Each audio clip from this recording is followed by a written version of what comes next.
Hello everyone, I'm Mr. Frisco and this is my podcast. Let's embark on this exciting journey together. Today on my podcast, Frisco February Housing Market Insight. My guest today will be Ruth Phegley, owner and CEO of RVP Health Insurance, and I will introduce you Frisco's newest sweet spot, Fua, souffle, pancake, and dessert cafe. Meet Mr. Frisco, a realtor selling residential real estate in Frisco and far North Dallas. As a former professional athlete, track and field, and strength and conditioning coach, Mr. Frisco immigrated to the USA 20 years ago with $50 in his pocket, a suitcase, and zero English to pursue the American dream and build a successful real estate business. Hardworking, persistent, customer service, and detail-oriented, Mr. Frisco strives to secure a smooth closing on his client's biggest investment, their home. He puts his experience and knowledge to serve his clients the best way possible. Building his business by referral allows him to maintain relationships with his clients and serve them even after the transaction is closed. This is Frisco Realty News with Mr. Frisco. Let's talk about the February market in Frisco. The cost of buying a home in Frisco has gone up in February. The median price range for homes that were sold reached $640,000. This is 12.5% from the same time of the last year. Even from January to February, price went up 4%. So homes are definitely getting more expensive. If you're looking to buy, there is some good news. There are more homes available now than there were last year. And the number of homes for sale has increased by 42.3% compared to the last year, with 249 houses currently on the market. From January to February alone, the inventory of available homes rose by 18.6%. This means buyers have more options to choose from. Even though prices are up and more homes are available, fewer homes are actually being sold. In February, 133 homes were sold, which is 2.2% less than the same time last year. However, compared to the January, home sales went up 29.1%. So while there has been a bit of a slowdown in sales from the last year, things picked up from the month before. Homes in Frisco are selling pretty quickly. On average, a home was on the market for just 21 days in February. That's faster than last year and 14 days quicker than in January. This means that despite some ups and downs, there's still a lot of interest in buying homes, and when the right home pops up, it sells fast. Pending home sales, or homes that are under contract but still need to be closed, has increased. In February, there were 16.9% more pending sales than the same time last year, with 152 homes waiting to close. Compared to January, pending sales increased by 18.8%. This suggests that the market has been picking up as more homes are sold and more contracts are in the pipeline. So, Frisco is very much a seller's market with only 1.6% months of inventory. 1.6 months of inventory on the market, and sellers are in strong position. This means there are more people looking to buy homes than there are homes available, which often leads to competitive offers, price increase, and quick sales. So the Frisco housing market is experiencing some interesting changes. Prices are up and there are more homes to choose from, but the pace of sales has slowed a bit. Homes are selling quick and still a great time to sell, with the market leaning in favor of the sellers. If you are wondering why Frisco homes are selling fast, follow me for more market updates and expert guidance. So it's time now for my guest, Ruth Phegley, owner and CEO of RVP Health Insurance. Hey, Ruth. How are you? I'm great. How are you today? Great. Good to have you on my podcast. And so you are owning a health insurance brokerage? Yes. RVP Insurance is a brokerage. I specialize in just health insurance. Okay. Health insurance, and that's a pain for many people. Many people, yes. Health insurance, okay. So let's try to give them as much information as we can on our show. First, how did you decide to get to the health insurance? What actually had you done before that? So when I got out of college a few years back, I went to work in the IT service industry at EDS, which was Ross Perot's first company here in Dallas. And they like for you when you're out of college to learn an industry. And so I went to Blue Cross Blue Shield, Texas for a year because they were a large client of theirs. And I learned health insurance at that time because it's very different today than it was back in the 80s. It's changed a lot. So I pretty much stayed in that industry. So I've really been in the insurance industry my entire career. But I always worked in the corporate world. And so insurance companies were my clients, and I did projects with them, or I sold them systems and services they could use. 6 years ago, a job ended, and I decided I wanted to change. Wasn't sure what I wanted to do. Someone reached out and said, you might make a good health insurance broker. And I was like, okay, I could do that. So here I am today with my own company. I do all lines of health insurance, which is why I don't do anything else. So families and individuals, small to medium-sized employers, and Medicare as well. Okay. You said that the industry changed a lot. Yes. I believe the biggest change came with the Affordable Health Care Act, biggest probably, and it's known like Obamacare. So I know that changes happened, but Right. Did that change something huge in your industry? It did. The ACA, which everybody calls Obamacare, ACA covers a lot of things besides just that coverage that they talk about, which is the marketplace. It also affects how group insurance can be written. It affects a lot of regulations and things around health insurance and employers. It changed some things, but there were a lot of other things as managed care came in. So today there's PPO networks and HMO networks. When I started, those didn't exist. Really? So I've seen the progression of that. And the ACA, really what it brought, good and bad, it allows for people who have medical conditions. Say you're a diabetic and you're self-employed. There was a time where you couldn't get health insurance in this country because no insurance wanted to write it because it was all underwritten. So that's what Obamacare came in and standardized and said, no, if somebody comes to buy this coverage, you have to insure them. So that's a positive thing. For That's a people positive, right? That have pre-existing conditions. Yes. Okay. What would you advise people? Because you said you do both small businesses, Yes. medium-sized businesses, and families, individuals.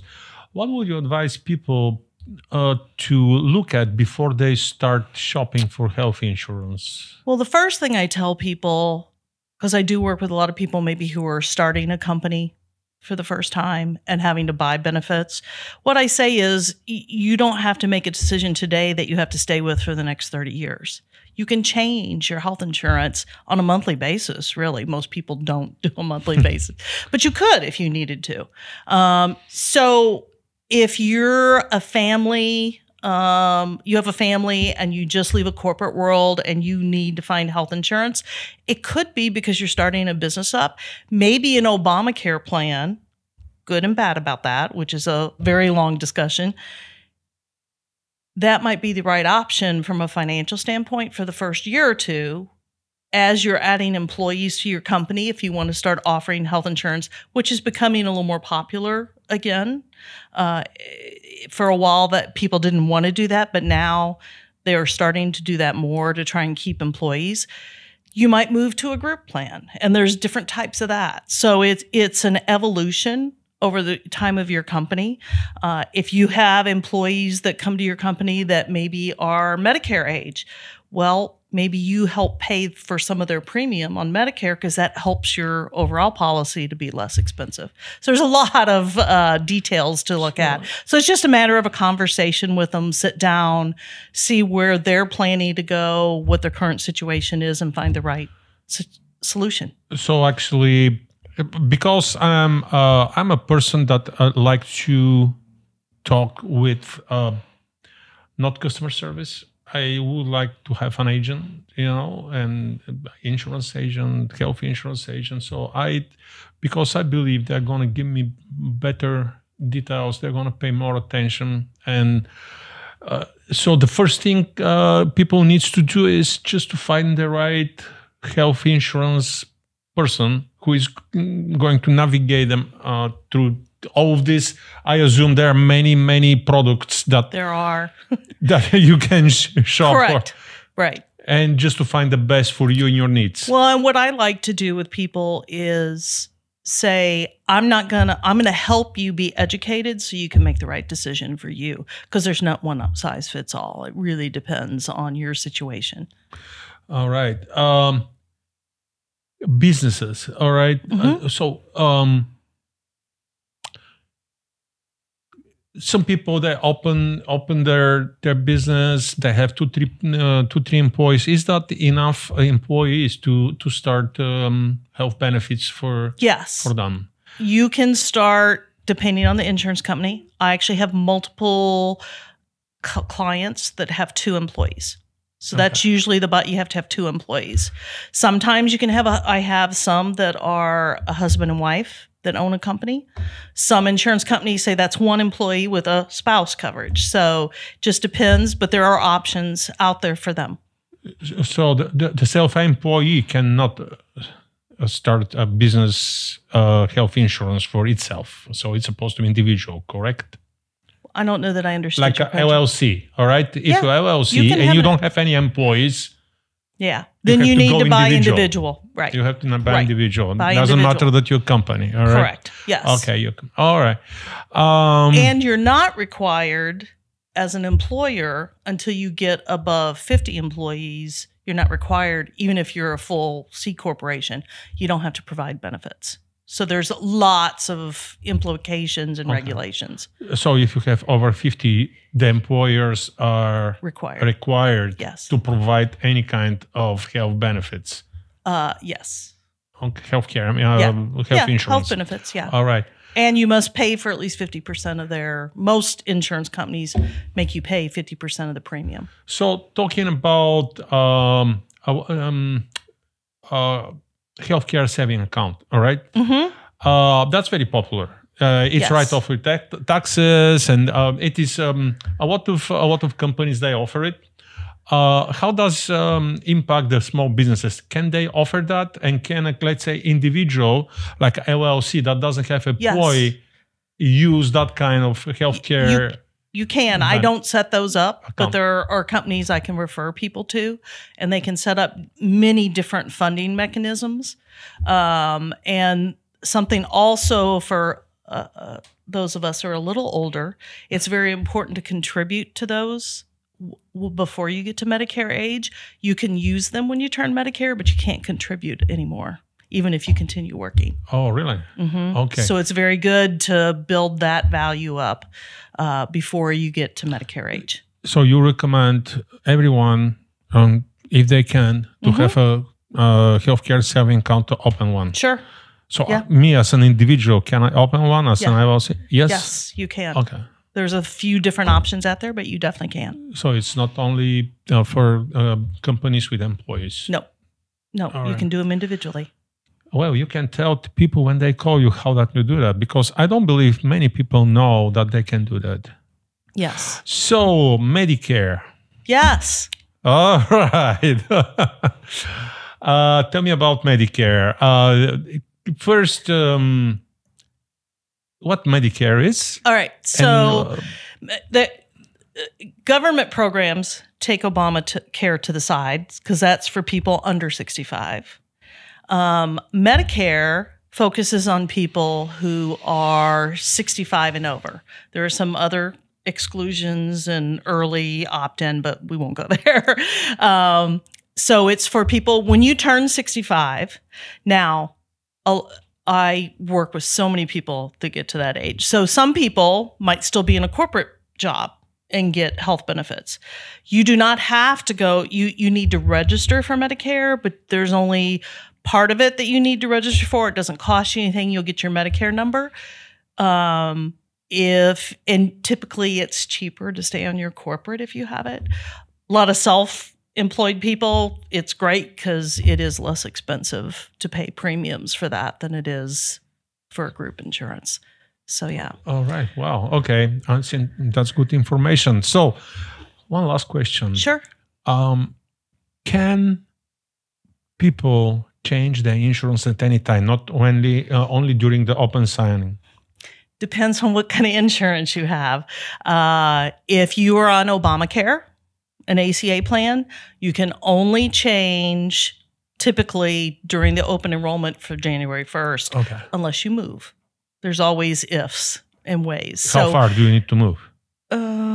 Zip codes. Literally not very far. Because not all plans are offered by zip code. So what's in Collin County may not be in Denton County.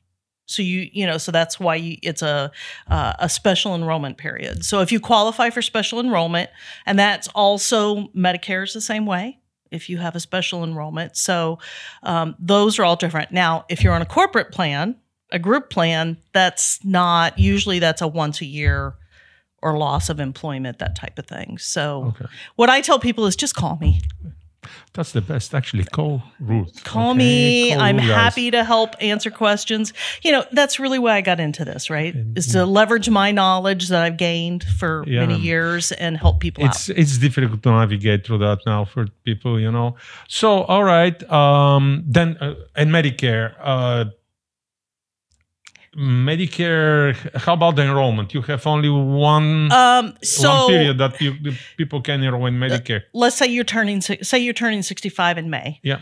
3 months before that, you need to make sure you're with Medicare because that's not sold by anybody. There's core Medicare. You sign up for them as soon as you get a red, white, and blue card with your Medicare number. You get a hold of me again. And we look at what options are out there for you because you don't want to just have core Medicare. But you do that one time a year. Yes, you cannot do it at any. I decide next month to do it, and I have to open. I have to wait for the open enrollment for Medicare, correct? To change some things in that. Unless you have a special enrollment period for different things. Okay. So again. Just call me because it changes every year, which is why I only do health insurance. So. All right. Well, just call Ruth. Okay, Ruth. So we said call Ruth, but how they can reach out to you? 2 ways. So my phone number is 972-679-6994. Leave a message. I go to a lot of meetings and different phone calls. I will get back to you. Or you can text me at that number. It's my cell phone. Then secondly, I also have a website. If people would like to learn more about me, which is RV is in Victor P insurance.com. And then my email address is ruth@rvpinsurance.com. All right, great. So you have the contact info. Call Ruth to get your insurance, and I will see you around. We're networkers, so this is how we met. So I will see you around then. Yes, great. Okay. Well, thank you for having me. Thanks for coming.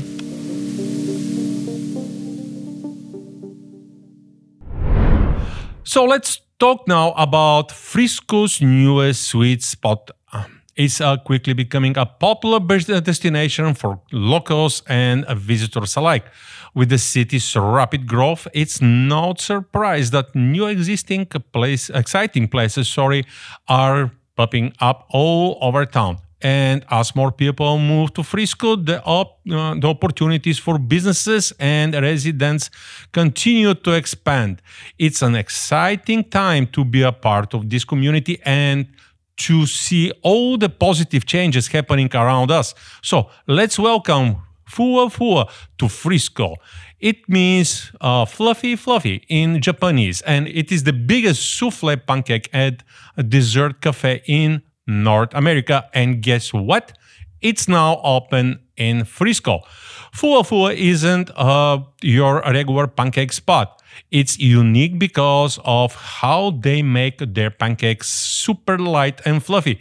These pancakes are mixed between a souffle and traditional pancake, making them super soft, bouncy, and light. Why should treats be only for certain times? Fuwa has a menu that's good for any time of the day. Frisco growth means we got to have cool new places like Fuwa. It shows that our city is a great place to live, work, and play. So keep following me for the latest updates about Frisco and Frisco real estate. Thank you for joining me on this episode. And before we sign off, don't forget to subscribe to my podcast and share it with friends and family who may benefit from the information. Your support means a lot to me. Happy house hunting, and I will see you on my next episode.